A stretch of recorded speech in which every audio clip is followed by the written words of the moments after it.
Yeah.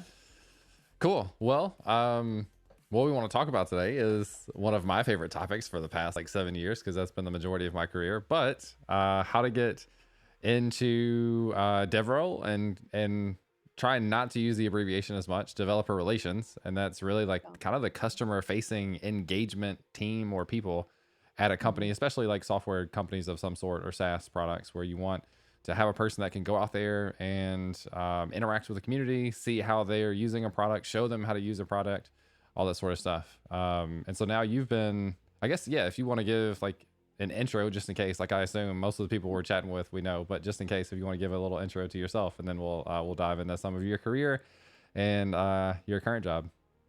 Yeah. Hi, all of our friends in chat Yeah. and everyone else. We're all friends here. But yeah, so I do developer relations at Sanity. Sanity, yeah, woo woo. We help manage your content. It's like a content platform. We're actually hiring right now for a developer relations role. So if maybe you can put that link in the chat. That's what I'm trying to search for now. Yeah. Oh, cool. So yeah, we're hiring right now, and we're a team of 2 DevRel, 1 head of DevRel, and then so we're trying to add our 3rd developer relations. So And you've got a pretty cool really awesome. teammate and Yep. and Brian. So Brian and Canute are on my team, and they're really fun to work with. So we have a good time. But yeah, so I live in Las Vegas. I have 5 animals, 1 dog, 2 cats, and 2 bunnies. Nice. Bonnie and Clyde. Bonnie and Clyde are the bunnies. Yeah. Sweet. And then yeah, so that's just like a little bit about me. Do you want me to like talk about my journey to DevRel now, or like do we want to get into Or do we that, want to? Should we do one of those things that they do on like TV, like live TV? Like, all right, we're gonna have this breaking story, but hold on, it's not gonna be until like 20 minutes later. So like, don't leave. No, I think it's good to get into it. Someone or Arpan, and actually, I have like a streaming question. Arpan, I'm assuming, kind of jokingly said like I should introduce myself too. I do streamers usually introduce themselves? I obviously I know a lot of the people here, but for people that don't know me, just in case, I'm a developer advocate. So Kapehe and I are in very similar positions, and I work at a company called Auth0, which is where Kapehe used to work, and then she went on to bigger and better things in the pursuit of getting into DevRel or developer relations. So I do lots of content in general on YouTube, and James Q Quick on social media and YouTube, and on Twitch as well here. So if you're new, there you go. Arpan was kidding, but actually I think it, like, I won't necessarily do it every time, but just in case there's people out there that are new to the channel, welcome. Nice to meet you. Thanks to have you. Thanks for having you. Thanks for being here. Sounds awkward. Thanks for being here. Thanks for being here. Yeah, one of those. And then Brian commented on your view pillow. I need like a really nice like dev related pillow in the back. Like I've got 2 just pillows on the couch, but if I could have like a Vue or a JavaScript pillow, or not Vue for me because I'm anyway, but like a JavaScript pillow, that'd be pretty dope. Well, so I can't take credit for those pillows, but they're pretty dope. Vue, and then the one next to it, which you can't really like see because it's kind of small, but that's React next to it. Is it React? Okay. Interesting. Yeah, so, I couldn't tell. The little like React icon. Yeah. A million of them over and over. But yeah. Nice. Chris said 404 on my pillow. Not found. That's nicely done. Yeah. Nicely done. Cool. So for people in the chat, in general, what we want to talk about is what you're about to do, is your experience getting into DevRel, maybe why you're interested in it, what the journey was like, what is DevRel, if people have questions about that. Again, developer relations, you'll see a lot of like developer advocates and avocados and things, just in case you've never heard of those words before. It's all kind of this general category of like the engagement team or the community involvement team, the team that gets out there and is a part of the community in a lot of different ways. Anyway, yeah, do you want to start with maybe just why you were interested in it from at whatever point you became interested? Like, what was interesting about DevRel for you? Yeah, so when I was younger, I said this on Learn with Jason yesterday, so I feel like I'm repeating myself. You were on myself, Learn with Jason? Yeah, we did a Next and Sanity Dang, I app. missed it. It was Okay, fun. cool. I think the YouTube video is going live today. So, Okay. but yeah, it was really fun. But yeah, so when I was growing up, I wanted to be a teacher. And so I looked into like all the schools that like were really good at education, like getting into education. And my senior year of high school, I actually did an internship for second graders. And so on Monday, Nice. Wednesday, Friday, the last half of my day was my internship. And I would go to a local elementary school and teach the second grade class. Wow. And so I loved it. And I loved like the teaching part of it and just like all of it. And so I was like, for sure, I'm going to be a teacher. And then I got into aviation, and that's actually what my degree is in, aviation science. And I didn't need it to be a flight attendant. I was already a flight attendant. And then I was like, I'll just get this degree. But that's how like aviation played into my life. It just kind of like fell in my lap. And so that's why I got my degree in it. And then 4 years into being a flight attendant, I was like, I really want to get back into the education part. And so I became a flight attendant instructor, and it was like recurrent training. So what would happen is a flight attendant would come once a year and redo their drills and like CPR and how to do self-defense. Like we'd fight this like dummy guy. So all like the qualifications to be a flight attendant, you had to come back once a year and prove that you still knew them, and like that you still knew how to evacuate a plane in 90 seconds. And so like I taught that recurrent training, and it was super fun and I loved it. But it was the same thing every day because we'd get a group of flight attendants one day, we'd teach, like we'd do all the drills and all this stuff. Then the next day, same thing, just a new set of flight attendants. So it got like repetitive after a while.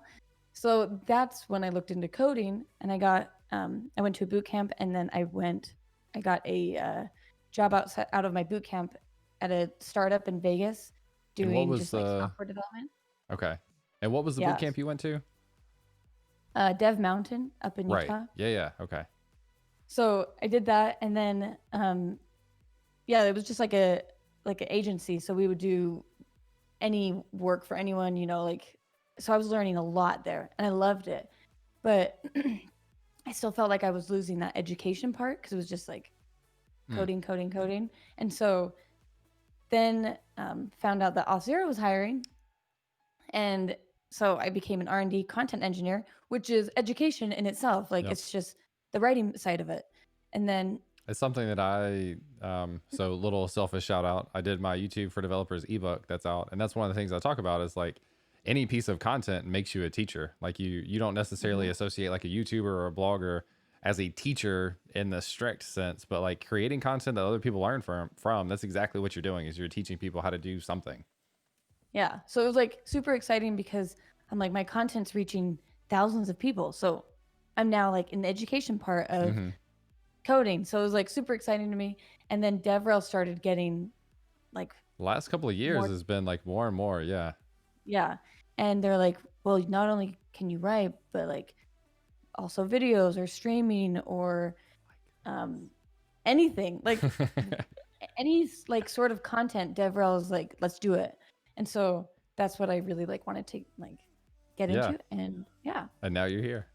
Yeah, that's like so for me, I don't know how much people know about my background. I had a computer science degree. I was applying for jobs. Microsoft was on campus. I applied for a software developer job that I didn't get. They still liked me as a person. I applied for a TAM role that I didn't get. Like I flew out to DC and had final interviews, and like it was kind of weird. After I found out I didn't get the job, it was like a group of us interviewing, and they took us in a limo back to our hotel. It was super odd. Like that was like the reward for not getting the job. Yeah, super. When everybody, and you're in the limo with like 5 other people that also didn't get the job, so it's not fun. Anyway, it was kind of weird. Yeah. So I still, they kind of liked me still just as a person for Microsoft. And they said, hey, how about this technical evangelist role, which was a little bit older of a term, but same general idea. And I had never heard of it, but it sounded fun. And I did it. Like I wasn't going to turn down an opportunity at Microsoft.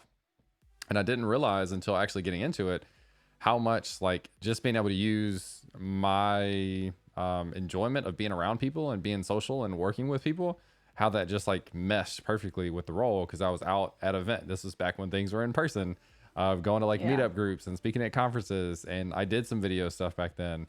So yeah, for me, it's been kind of the same type of thing, just like being able to combine, like being able to teach, being able to work with people, and do that as a full-time job. I did want to. There's a couple questions before I lose track of these. So, Yeah. Code Stacker asked about the hardest question to ask being salary range. Like, I'm not going to put you on the spot. I don't mind sharing my salary, but I'll probably do that with a one-on-one. So if you want to know for me, send me a message privately and I'll do it. I pulled up developer relations average salaries on Glassdoor. And obviously this would change a lot based on like where you are in the company and that sort of stuff. But this one says 106,000. And it seems reasonable to me. Again, like, without being too specific, that seems reasonable. But if anybody wants like specific numbers from me, you can feel free to send me a private message. Another one in the chat is from Arpan, that was asking about, do DevRel roles have senior and or junior or entry level restrictions? Like, do we break out DevRel into these kind of 3 different categories? And maybe from your perspective, like you started off in your job, this is your first specifically DevRel position. So maybe from that, I don't know, like, did you have any idea of what they considered you to be coming in? Does that make sense? So it was a lot of like, there was a lot of prep before this. Like, it wasn't just like, oh, I've been writing. So, like so on my own, like on my own, I did conferences. On my own, I like got into YouTube. So on the side, I was doing things that would build a resume for a DevRel person. So although it wasn't like a professional, like I'm getting paid to do these YouTube videos, and it was just in my free time, I was still building my portfolio. And then by the time I was applying for a DevRel position, I had a pretty like solid portfolio of, like YouTube videos and conferences and streams. Like, I've done it. So it wasn't really like brand new. Yeah.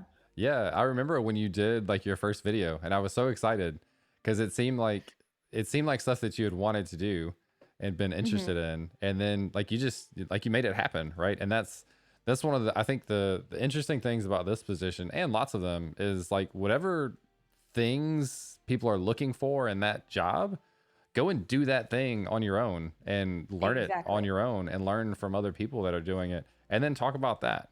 That was a perfect example. I thought that was like, I didn't know it at the time that was maybe a strategic thing for you, but you're building yourself up, building up the things that you could talk about, the things on your portfolio and your resume, for an opportunity like that down the line.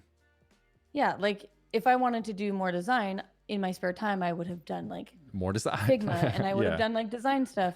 But because, just setting myself up to have that backing of, I have done this stuff and I can continue to do it for a company. Absolutely. So, yeah. So I guess from the Sanity perspective, and you and Brian probably come in with similar experience in the content space. Like he'd been doing his podcast. He has done articles. He's done videos. He's done a couple of courses. So in terms of like looking at, I don't know what specifically they considered either one of you, but you had skill sets that you could come in and immediately start to contribute. Like you could immediately create content. You could immediately be on a stream. You could immediately do articles and stuff. And I think you did that. And I imagine that's kind of what they were looking for. Yeah. So Brian's really good at streaming, like really good. Yeah. And so he, like, I think 3 weeks ago, I don't know, time is really weird right now. So I feel like it was 3 weeks ago, but it may have been longer. But like 3 weeks ago, we did a 14-hour stream. Yeah. And was that 3 weeks ago? Holy crap. Yeah, something like that. Wow. But he set up the whole thing, and he like managed the whole thing. He had like all the like back end stuff working, and like we just showed up, and he was like, "Okay, I got this." And he's just really, really good at streaming. On the other side of that, like we had our open house for Sanity last Wednesday, and that's where we announced review changes. Yep. And again, Brian like handled the stream, and I emceed it. And so like those were our two strengths playing to the one event that we had, but Yep. I wake up in the morning, they're like, hey, so you're emceeing today. I'm like, okay, I can do this. Like, because they know that I can, you know, because it's just like my strength. And so Brian and I each have like our own strength, and we both Yep. like contribute to like different things. But so like YouTube, I really like doing YouTube. And so I've been doing YouTube for Sanity. And so it's just kind of like a little bit of everything. So But yeah. this maybe is a good transition. Which, by the way, shout out to Corey who's in the chat. Devrel at Twilio, one of the amazing like companies with Devrel. Like I would say they're like one of the big leaders. So shout out to Corey in the chat. What's going on? And I guess this is a good follow up question or a transition into this question from CodeStacker. And this is like the typical question I think that people have, because it's hard to define what a DevRel person does. So is there any, like, what sorts of activities are you doing on a day-to-day basis? Like, you might wake up one morning and you're emceeing a live stream where you're creating content, but what are the different types of things that you do? So I'll tell you what my day was yesterday, because it changes Every every day. Yep. So yesterday, my day was, I woke up, I went over my code for the next Insanity stream that I was going to do with Jason. Then I got on the stream with Jason. We did that stream. And then after a stream that's like, that you've been preparing for so long, you're a little bit exhausted. So you lay on the floor and you look at the ceiling. I literally, I don't know if you saw on Twitter, I literally like, I didn't take a nap, but I literally laid on the kitchen floor and watched Scrubs for like 45 minutes after I got done with a stream or a talk. Yeah. Sometimes you just gotta like not like look at a computer. Yeah. So I did that, and then I had lunch, and then I wrote. So every week we do a community digest for Sanity, and what we do is, so we have our community Slack, and there people will do on a channel that I made this channel. They'll share stuff that they make with Sanity. You've shared there, but yeah, it's just like every week we take those projects and those like new plugins or features that people are creating, and we create a blog post out of it. So that was the other part of my day, is writing the community digest number 29 that's coming out today. And Sweet. so yeah, it was just like, oh, what happened? Are you saying that's what my face? Coding Garden. Hi. What's up, CJ? Coding Garden just rated with like 200 freaking people. Oh my. Wow. This is maybe gonna get like even more entertaining. Thank you for the raid. I appreciate it. What's going on, man? Wow. I think this is the time. I'm not like this. We need to recap, right? Like who we are and what we're doing, for all of these new people that just came in, which is super exciting. So, what we are talking about today is, DevRel or developer relations, what a developer advocate does, for example. My name is James. This is the James Q Quick channel, and I work as a developer advocate for Auth0. Do lots of online content and theory, speak at conferences and meetups and stuff like that. And then my friend Kapehe is joining me, who is in developer relations at Sanity.io. Yeah.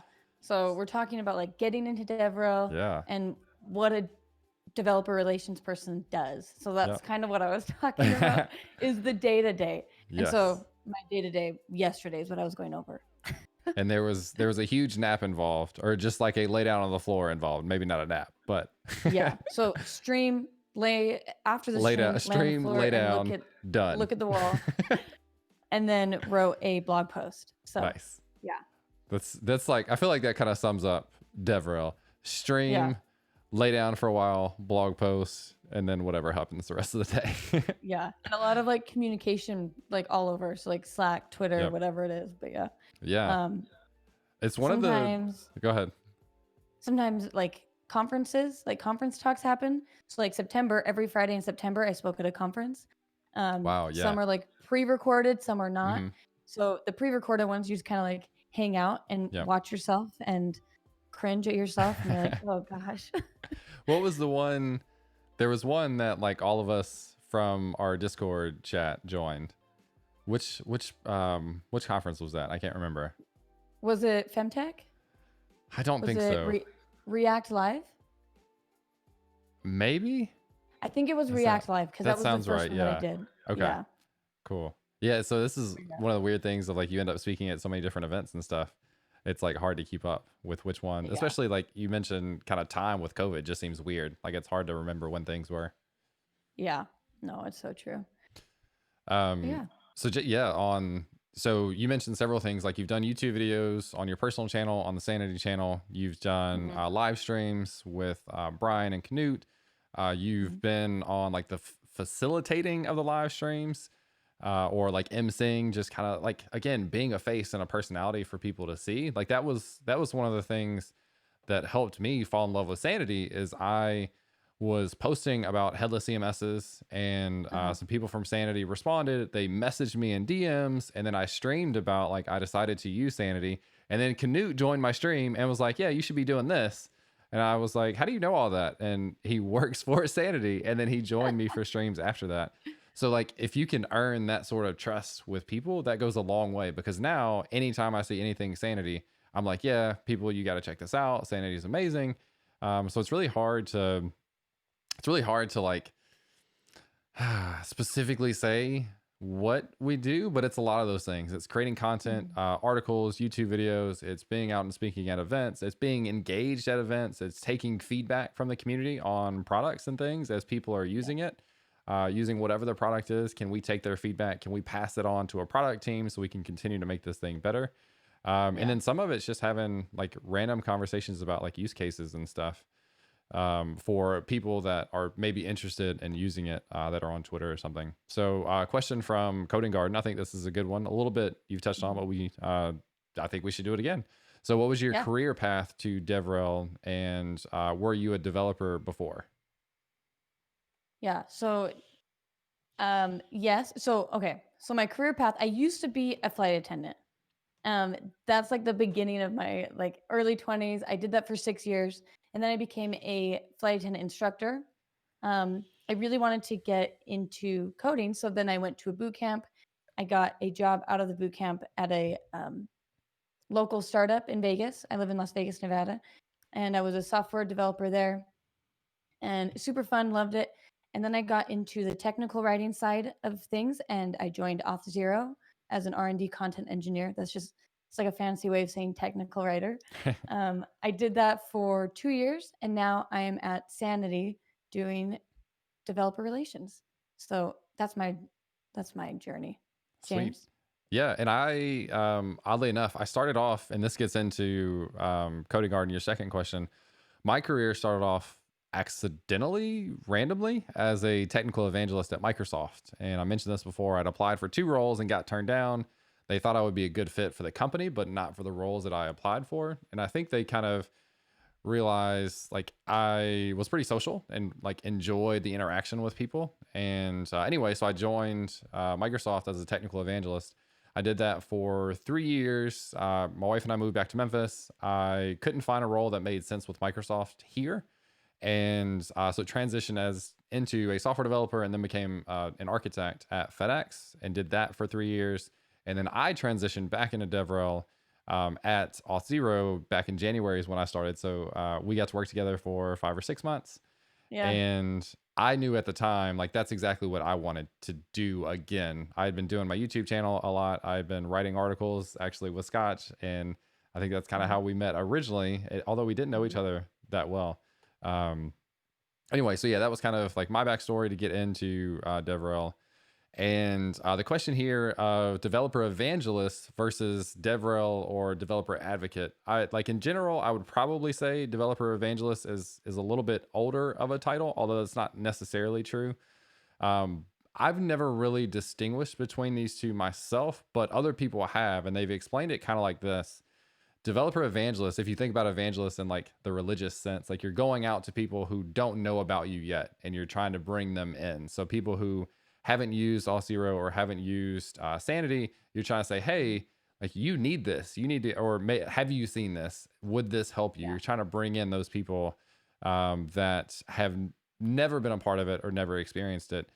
DevRel, developer relations. Again, I don't necessarily distinguish this much, but some people might interpret it as like you're going and talking to people who maybe you're already using it, and you're like taking that feedback and you're supplying them with resources that can continue to like take advantage of the product. I don't Mhm. really think of them as that different, but I've heard people kind of explain it that way to me. That's like a good like distinction between the two, but I also like when I think of a developer evangelist, I think developer relations. Like Mm-hmm. in my mind, they're doing the same Yep. thing, but like DevRel, because there's a lot of community. There's a lot of like communication to the community, so it's like that relation side. Yep.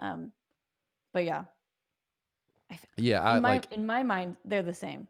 right. I'm the same way. Yeah. And no, it's not like someone that, it's not like I go give a talk only at places where people are already familiar with Auth0. Like that's not the case at Yeah, all. So I'm certainly not distinguishing in that sense. But for people who are already like engaged with Auth0, you certainly want to be able to provide them resources for providing feedback and continuing to use the product and that sort of stuff. yeah, Coding Garden got a bounce. Thanks for coming and for the raid. I really yeah. appreciate it. Thank That's you. huge. I think that's a record for raid to the channel. So that's really cool. LA Nice or La Nice. Or if there's, let me know if there's a better pronunciation in the chat. Went to a conference and they were interchangeable. Yeah, I would say a lot of people, including myself, and it sounds like you do too, would use those pretty interchangeably. Yeah. What else do you have? Questions in the chat. We got lots of people here. This is made to be time for people to answer questions and stuff. We could sit here and just talk about whatever. But if you have questions, throw them in the chat. Maybe go ahead. So my first YouTube video, I remember because I was like, this is gonna be kind of my beginning into trying to get into DevRel. And I remember that first YouTube video and then editing it on ScreenFlow was the funnest thing, like such a fun experience. And I love ScreenFlow so much. And so I always tell people, I'm like, I actually really like editing videos. And they're like, what? Who likes editing a video? And I'm like, I don't know. It's just like slicing it and like figuring it out Yeah. and making it like a finished product by the end and seeing what it was before. It's kind of like cleaning. Like you see what it was before, messy, and then now it's clean. So Yep. I like really like that editing process. That was like fun for me to get into. It's like most of my editing now is basic splices, so it's just getting rid of some of the obvious ums and pauses and stuff. But I've done a couple of vlog type videos. Doing those was a lot of fun for me because it's creating something that was totally different than I had created before. So it's like taking different angles and different like snippets and stuff and putting them together. That was actually a lot of fun for me. Question from Chris in the chat: how many conferences would you normally go to in a year in normal times?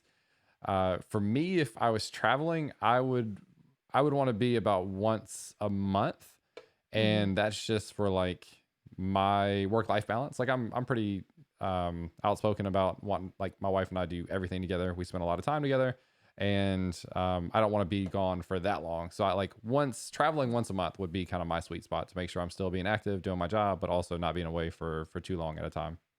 Yeah, I agree. One a month. But now that they're online, it's easy to do It three is, a yeah. month, like I did in September. Yep. Especially once you have a talk prepared, then you can sign up to give it again and almost have no preparation, which is nice. Yeah. Well, I used my RxJS Live conference in Vegas talk for my RxJS Live London talk. And the content, I just like freshened it up a little bit, but it was still like a fun, like relevant talk. So yeah, absolutely.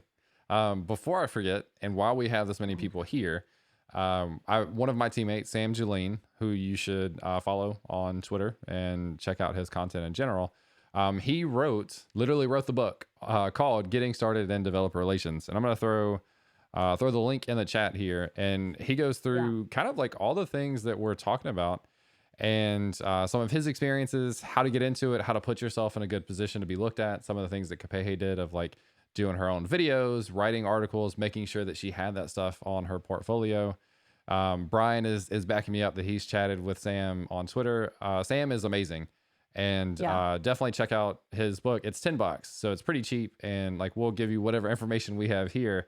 But that is a great book, and you'd be supporting like his effort, which I'm just super proud of him and excited for him because I think the book turned out really nice. So go and check that out.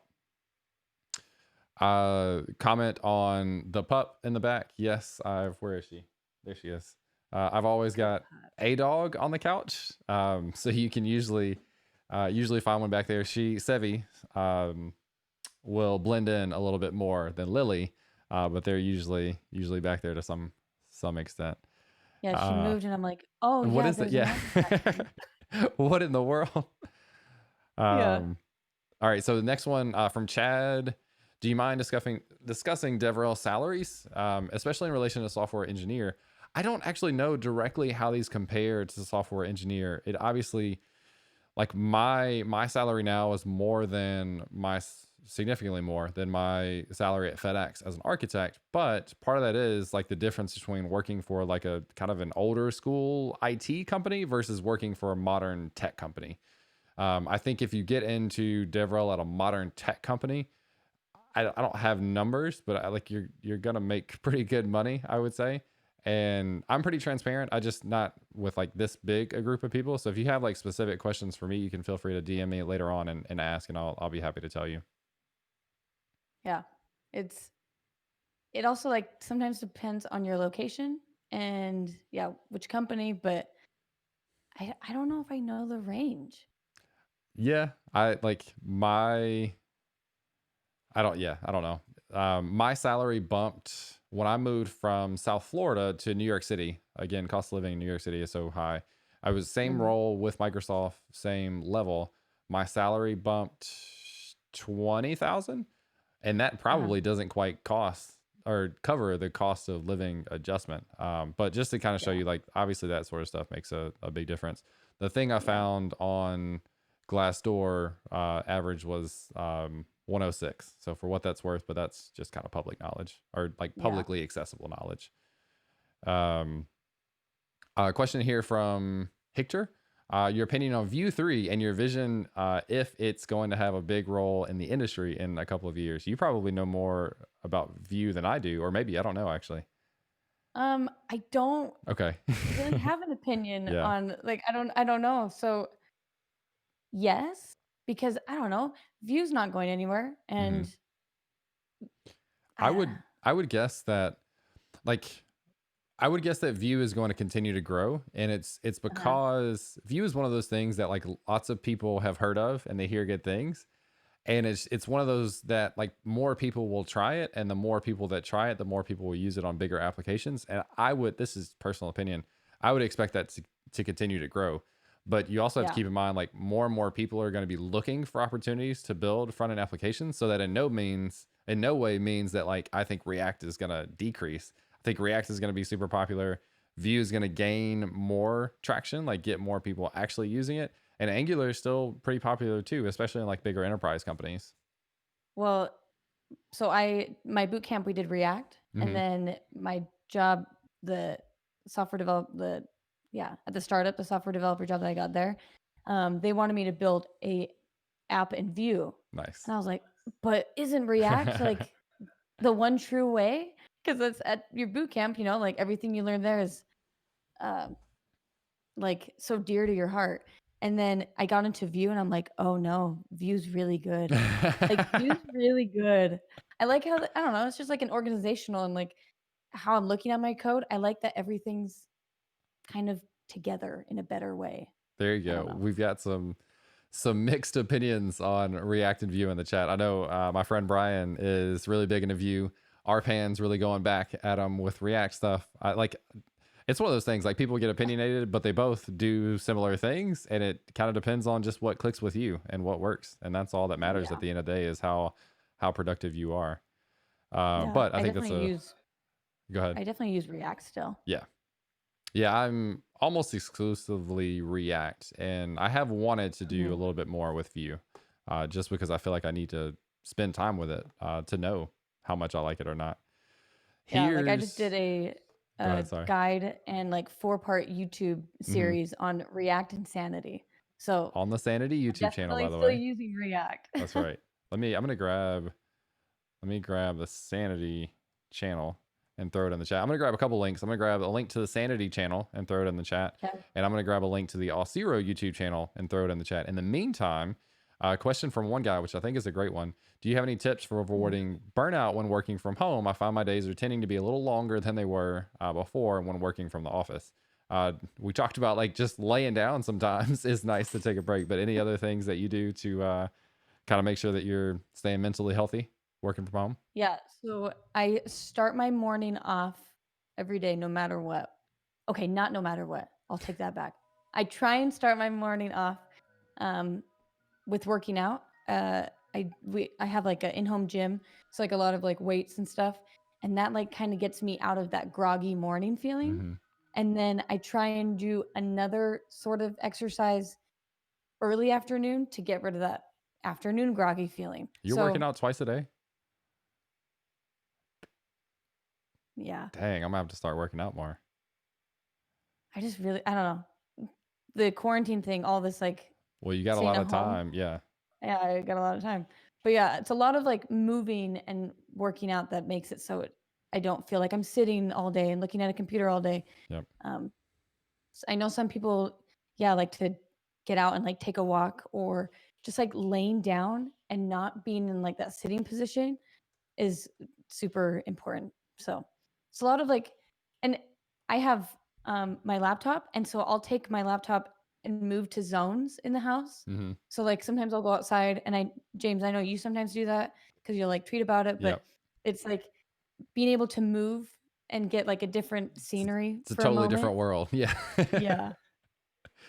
Yeah, I'm gonna throw in a link to a video I did on. This was one of my vlog type videos of how to deal with burnout, and this was actually like probably the most personal video I've done. Not like divulging any secrets, but I've actually got clips of me like during the day going out and playing basketball in my driveway, because that's one of my like that and running and working out. Or now we've started playing disc golf and we started playing golf recently. Like those things are some of the biggest stress relievers for me. Like I've always been an athlete. I've always played sports and worked out and stuff. So that is a huge thing Uh-huh. for me. Um, Mm-hmm.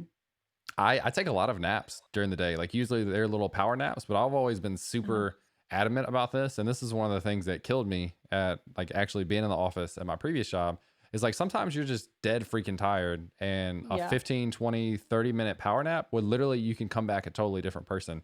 And so like I would be at the office and at 2 o'clock, I'd just be shot and I wouldn't get anything done. And it's basically just a waste of my time and the company's time for Mm-hmm. me to even be there, because I'm not going to get anything done. So it's kind of like, not that I wanted to just like take a nap at my desk, but like at home now I can literally just take a nap and come back in 30 minutes and now actually have a productive hour and a half versus for the rest of the day, versus not doing anything productive at all. So I like, Yeah. I try to be really cognizant of that. My schedule has, or my like routine has really accommodated for me doing naps, and not everyone can do that. Yeah. But some sort of I sports stuff, walking, taking a nap. uh-huh. I watched Scrubs yesterday during lunch. Like I'll go sit down in the Yeah. kitchen and I'll have the TV on, a Sports Center, Scrubs or something, just to kind of like break up the monotony of the day. Have you ever like not taken your like power nap or like walked away from your computer because you're just like so focused that you lose track of time, and then your eyes legit burn? I That happens to me sometimes. I'm like, really? oh, my eyes, they hurt so bad because I've been looking at a computer for so long. You're supposed And to I just blink like, still. Like even if you write good code, you're still what? supposed to blink. My eye doctor, he actually told me, he's like, you work on computers, huh? And I'm like, yeah, Oh, is why? it He's like, I really? can tell because you don't blink all the way. So like Really? You're like, no line of make code will go unnoticed in these eyes. yeah, I'm like, I'll keep my eyes open always. But like it actually, a lot of people who look at a screen, they don't blink all the way. So like making that like deliberate full blink That's is like funny. super It makes a important for difference. people who work Yeah. in computers. Huh. Because you think you're blinking, but it's like not a full blink usually. Mm-hmm.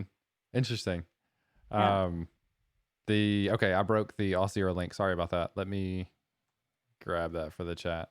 I kind of copied from the previous one, and I don't think those worked out. Let me make sure this works. And I'll send you the Aussier link, and you should go ahead and subscribe, because I will be doing a lot more content, and the entire team is doing a lot more videos, and we're having a lot of fun with that. And I recently did a series on Next.js, Airtable, Tailwind, and Auth0, building a full stack application there. So you should go and check it out. Everyone's talking about blinking now in the chat. I'm catching up on the chat. Yeah, taking a RPanist. full slow blink is amazing. Everyone do a All good right. blink right now. All right, everyone, all right, let's get in the right mindset. Take a deep breath. And blink And all the way. blink.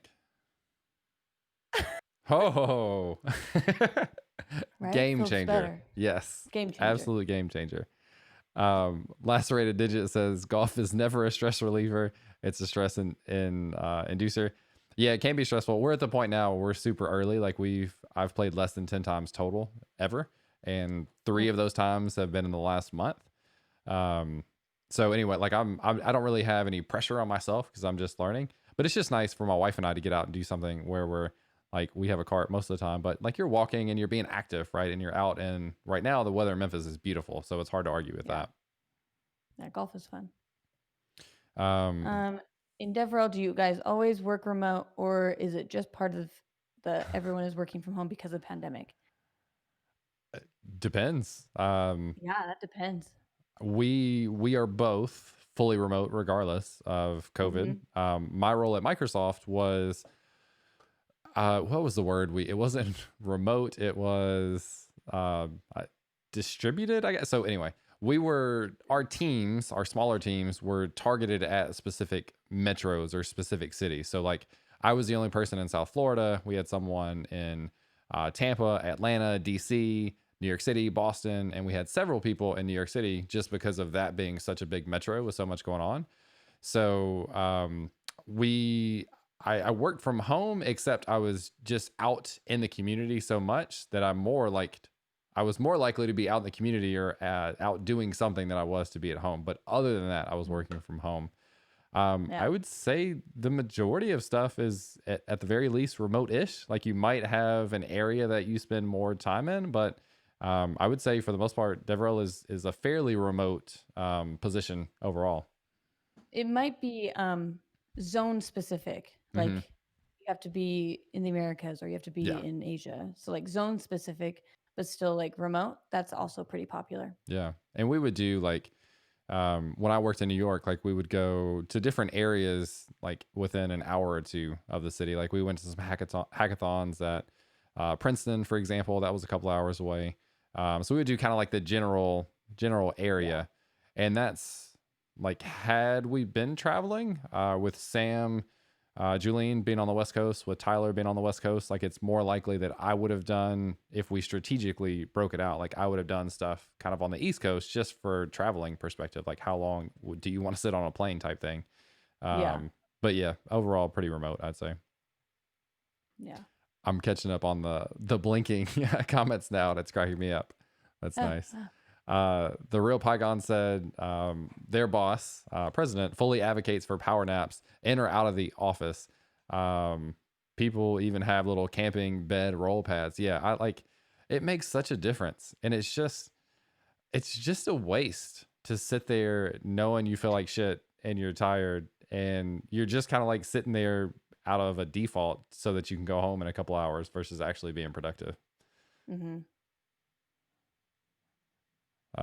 Any other get down? There needs to be a full blink reward instead of hydrate. Yeah, if you want to redeem full blinks from now on, feel Full free. blinks. Yeah.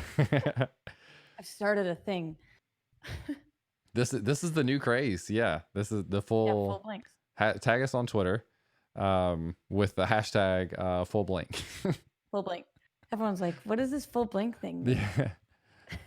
Yeah. And then Brian commented blink plus plus. That's cool. Eddie's here. What's up, Hi, Eddie? Eddie. Yeah. And he gave you a shout out. Thanks for being excited to see me. There it is. I appreciate it. Yeah, we should come out with some merch that says full blink, like hashtag full blink with like a big closed eye on it. Maybe I think this is going somewhere. Yeah. Go ahead. I know we're coming up on the hour. I just wanted to remind everyone in chat, if you are interested in DevRel, my company is hiring right now for a DevRel position. So I don't Throwing know the if you have link. that link still handy. Oh, Yep, there it is. Cool. throwing it back in here.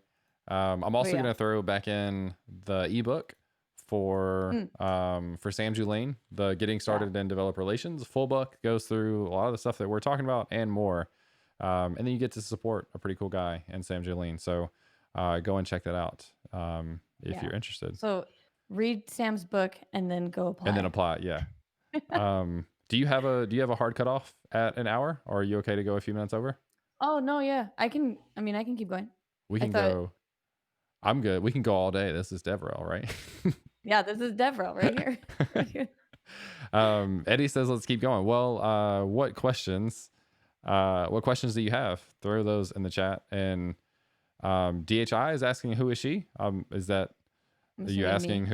who Kapehe is? Yeah. Hi. Do it again. Hi. Yeah. Hi, everyone. My name is Kapehe. I go by Cap as well. I live in Las Vegas, Nevada, and I have 5 animals. That's like 5 my animals. that's like my typical intro. That's Where I a live and then my 5 yeah. animals. Well, those are like 2 pretty unique things. That's actually perfect because I have a tweet scheduled where it's a video about 5 things, and I took a Uh, screen grab like mid video, just like random ones that I do a lot, and it's like me like half blinking, and it's like this, and so I'm gonna half post. blinking. Should be full blink. I should be, yes. Which we have to redeem that, by the way. So Mm. give me a second and we'll redeem that. Anyway, so I'm gonna post like a caption this. So keep an eye out, and you can be like my 5 or my 5 pets or something. Yeah. All right. Hashtag full blink. You wanna go for another one of those? I'm ready. All right. I always gotta let me take a deep breath, detox a little bit. All right, you ready? 1, Ready. 2, 3. Oh, yours Uh was slow. I was open before you. Yeah, I'm trying to That was a really like good. I'm trying That to was a take good this blink. in, yeah, and embrace this. I feel like this is Find you'll find that like when you do full blink, you actually don't do it. So you actually find that you are doing a half blink. Most people do. yeah, I bet I am. Is Hmm. this is this Chris getting in the background now? Yes. Little uh, sharks flying in. Shout out to those are Digital Ocean sharks, right? Yeah, Sammy Shout the out shark. shout out to Digital Ocean. Is Chris. If he's back there, Yeah. tell him it's time for him to jump in. And question actually from Hector. How do you feel in the early days when you started coding, when you have some doubt in yourself that you will make it through? It happens a lot to me when I can't find someone to evaluate you or you're not working in company. So just kind of early on, like idea of imposter syndrome. First off, this happens for literally everyone. Is Yeah. at least for me, no matter what stage of my career that I'm in. But what about for you? Like early on, did you have to like kind of help hype yourself up to keep going and tell yourself that you're like right where you're supposed to be, I guess? I don't know. Um, I have a really good team, and they hype me up. Canute and Brian are, and everyone at Sanity is just like they're all my hype team. You know, like yeah, you're doing great. Mm-hmm. You know, um, we help each other along, but also, and I'll give credit to the one The one throwing throwing the sharks. sharks. Yeah, also very encouraging and Yeah. motivating. But yeah, Chris is really good at that. That's one of the things that like you can go back and forth on Twitter as a community, but I feel like for the most part, I see Twitter being so supportive of people and especially new content creators, like things like so not content necessarily, but things like 100 days of code and people posting about like, hey, I learned today how to create a variable, and people are like, that's great, that's really cool, like keep working, that's fantastic. And it's cool to see that positive feedback. And then it's also cool on the content creation side of like people doing their first video or first article, and I feel like Mhm. you see a lot of supportive comments and stuff for those type of things too. So yeah, I think it's something especially sensitive when you get into something like DevRel, where you're literally making yourself accessible to everyone in the Uh-huh. world through articles and videos and live streams.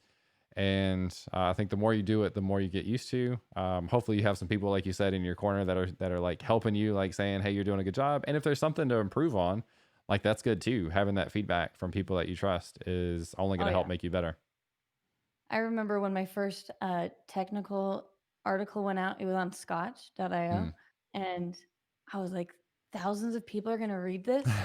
And it like made me nervous. I'm like, Yeah, they're going to hate it. They're going to be mean about it. And then everyone was like, this is awesome. I learned a lot from amazing. this. Yep. And I'm like, oh, okay, thanks. And was it your very first YouTube video that was on GitHub commands, or one of your earlier ones was? Yeah, it's like 10 GitHub commands you may not know. Yeah. And that was super useful for me. And I think I hopefully I said that to you, and I think I commented. But like I really enjoyed that one in particular. And it's just like you never know how you can help people. Like something can help someone out there. Well, and I actually got that content from a tweet that I had done like 6 months prior. Mm. And it was like, I'm trying to like expand my Git command knowledge. like what are some lesser known Git commands that you Yep. all can like help me with? And I picked my favorite 10 from that list, and that's what that video came from. So it was Yep. like a community content Community driven driven. YouTube Yeah. video. Yeah. That's some of the greatest stuff. And like coming up with content is I'm trying to figure out how the hell did you get the burning snowman thing, Chris? Yeah, that's amazing. That's like super cool. Thank you for the bits. Appreciate that.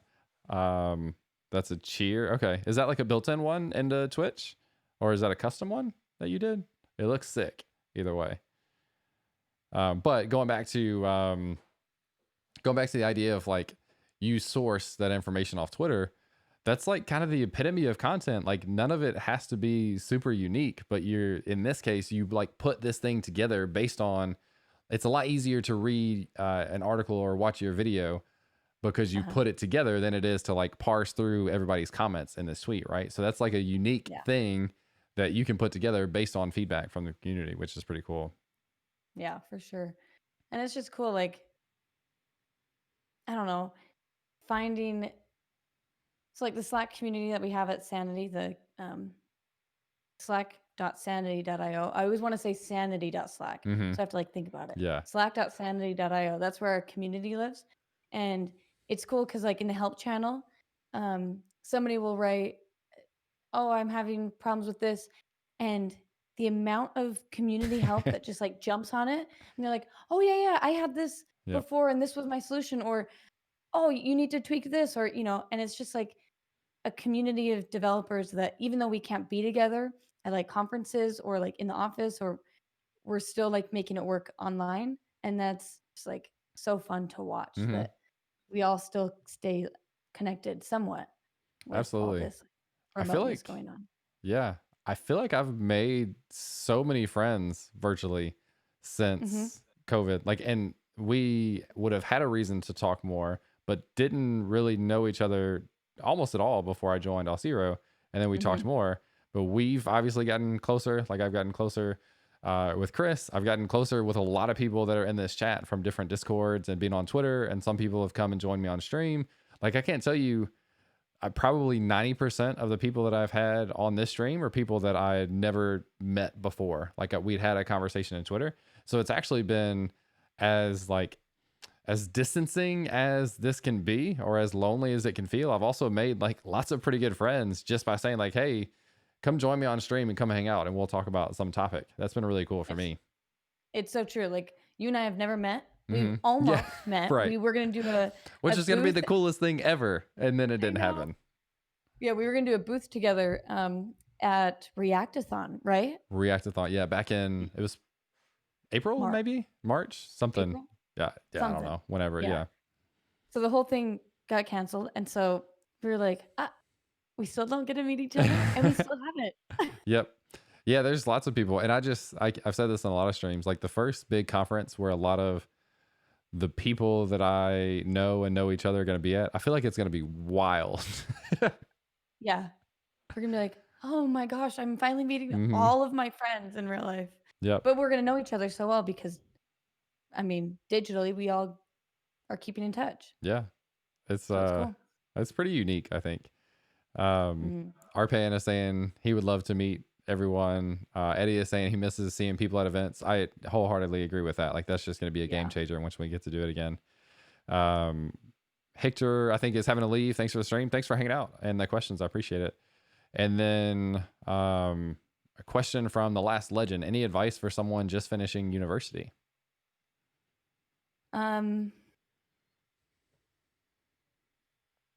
Just apply. Like the thing is a lot of people get nervous at the requirements for a job that's being posted. Like, oh, it says entry level, but they still want me to have 4 years of experience, and that's not entry level.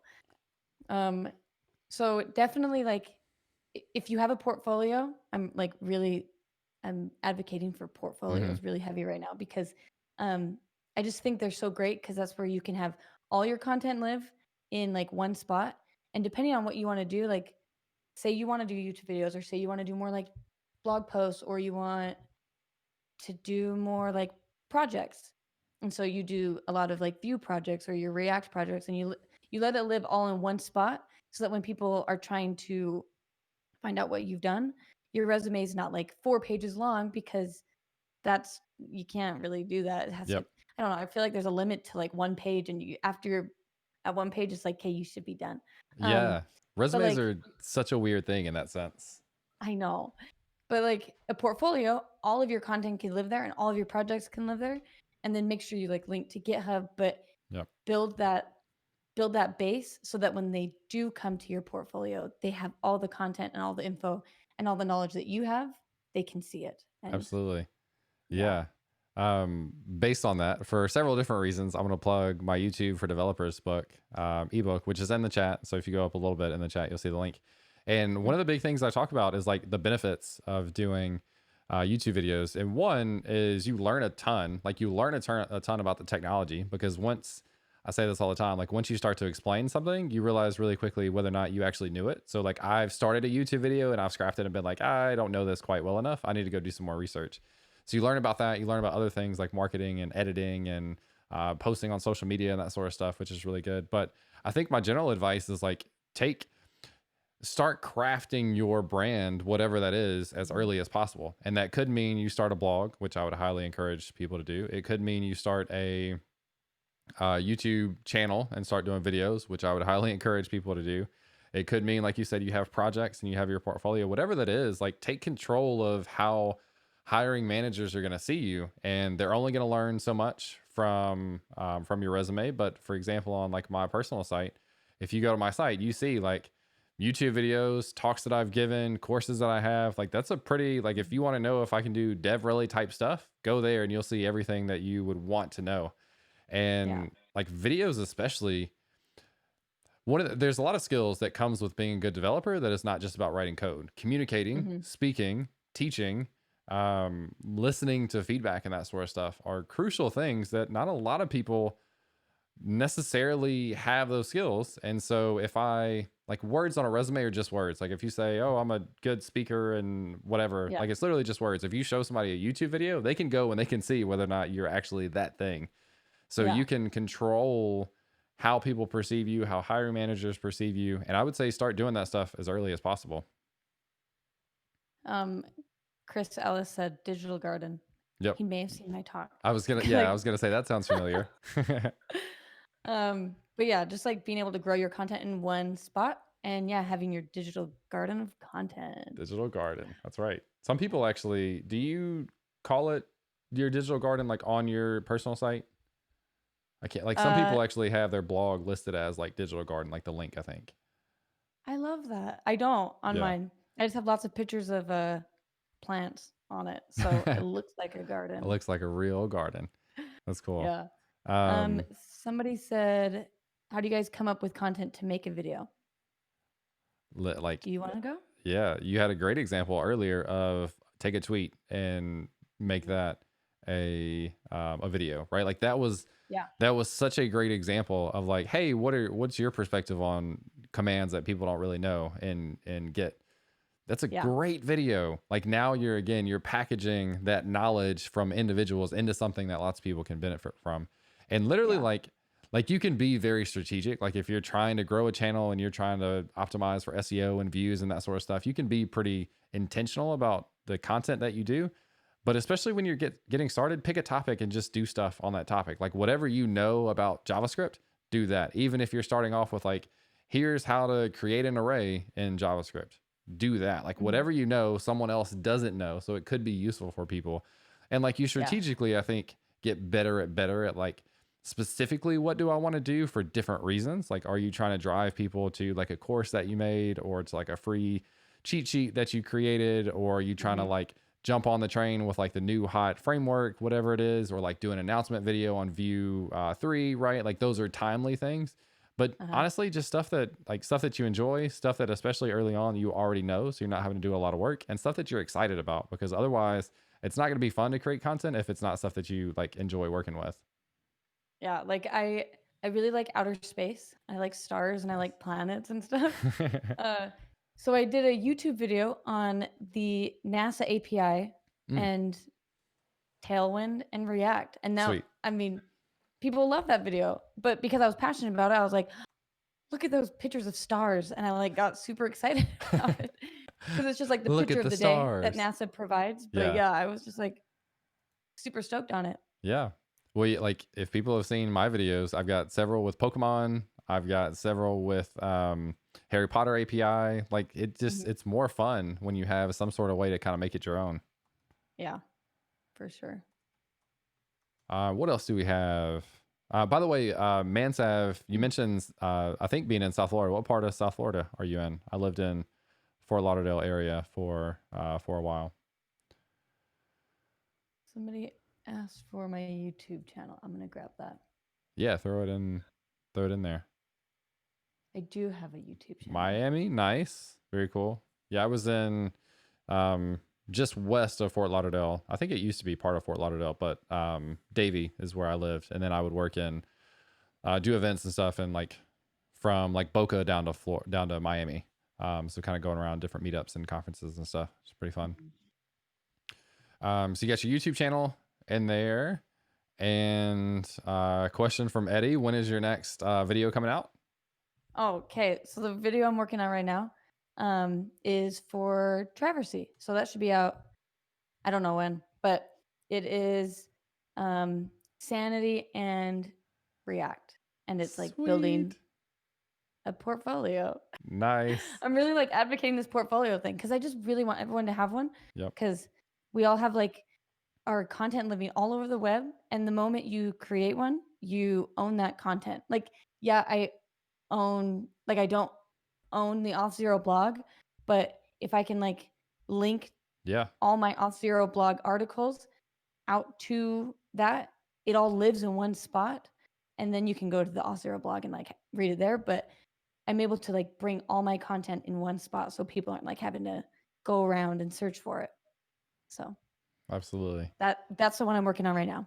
That's super cool. That's like it's a it's a really cool opportunity. So I've done two on his channel. One is going live next week, by the way. Little like Cool. fun fact for people in the chat. And it's just like having like like Traversy is basically like everyone's idol. From like people have learned so much from his channel, and he's in one of the YouTuber groups that a couple of people in the chat and I are in. And to have him be a part of that, like he's just a regular person, but has a million freaking subscribers, which is wild. So it's quite an accomplishment, I would say, to be able to have something like posted on his channel. Not to mention just like the visibility it gets, which is pretty sweet. So Yeah. let's see. XOH mentioned or asked, if you create a website for someone, do you charge them a monthly fee on top of the creation fee? I'm not really a freelancer myself. I've done a little bit, but I would say I would ask if there's a reason for there to be a maintenance fee. Like, are they going to be doing updates? Are you contracting out for like a specific amount of hours that you can work, or like a retainer thing? But there should be a reason. Like, if you're not doing anything, there shouldn't be like a monthly retainer fee. But you want to make sure that you keep in mind like what hosting is, the price of that, the domain, and then how many updates and things they expect to want. And if they expect frequent updates, or at least a few a month, then yeah, you probably want to keep them on a retainer of some sort. Yeah. Have you ever done like a freelance project? I have not. I have done like two tiny ones. I really don't have a lot of experience there. Eddie needs to create a portfolio. That's what he says. And I didn't know you didn't have one, but yeah, you definitely should. I agree. I think, I don't know. We work so hard on this content. Let's let it all live in one spot. That's right. But at least the good thing is like, Eddie, for your channel, like you can say like, here's my YouTube channel. That's a pretty good portfolio once you have a decent amount of videos. Which, by the way, I'm looking at your videos. I guess is this. Let's see. Yeah, so all like I feel like you've got a really high average view rate of being like 2,000 per video, which is Me? pretty sweet. Yeah, because a lot of my videos now are staying like kind of topping out under 1,000. So I'd say you're doing really well with those. Thank you. I'm putting also my portfolio Nice. in the chat. It's just kapehe.io. It's It's a perfect still domain growing. too. Yeah, it's still growing because it's my digital garden. But yeah, that is mine. Sweet. So you do have, I like the overlays, by the way, with your title on the article. That's cool. Mm. Also, my homepage, the With the, Monstera leaf. yes. Yep. Very It's my nice. favorite leaf in the whole world. So I was like, I'm putting that up front and center. Everyone needs to see how beautiful it is. Everyone deserves this happiness. They're so nice. I actually just bought 2 Monstera plants, and Okay. it's in my my front door Nice. So you get to see them Yeah. every day. every day. Yes, garden indeed. Yeah. Maybe I think we're probably getting to the point where we should wrap up. So maybe last comment about hosting. Yeah, lots of people, like, if you're not looking to do a long-term engagement, you may not want to get in the hosting business of people's sites. If you do hosting and there is the potential for something to go wrong and you have to be kind of like there to fix it, then that would be a reason to have like a monthly fee of some sort. But again, we're getting into territory that's like not really my skill set. Anyway, if you host it in Netlify, you probably don't have a whole lot to worry about unless you're like sending up broken code, because Netlify is pretty sweet. So, well, cool. This has been fun. I enjoy us being able to hang out. I enjoy obviously talking about DevRel stuff, just because I think we both enjoy that as a job, and it's what we were both looking for when we got into it, and being able to put together the things that we already were doing in spare time and be able to get paid and do it full time, I think is a blessing. Yeah. And there's a lot that we maybe didn't cover, but Sam's book would definitely cover like all the gaps. And then you can, all those gaps. But yeah, definitely check that book out. Yeah, I'm going to throw one last link to that in the chat. Yeah, thanks everybody for hanging out. Again, I've had a blast.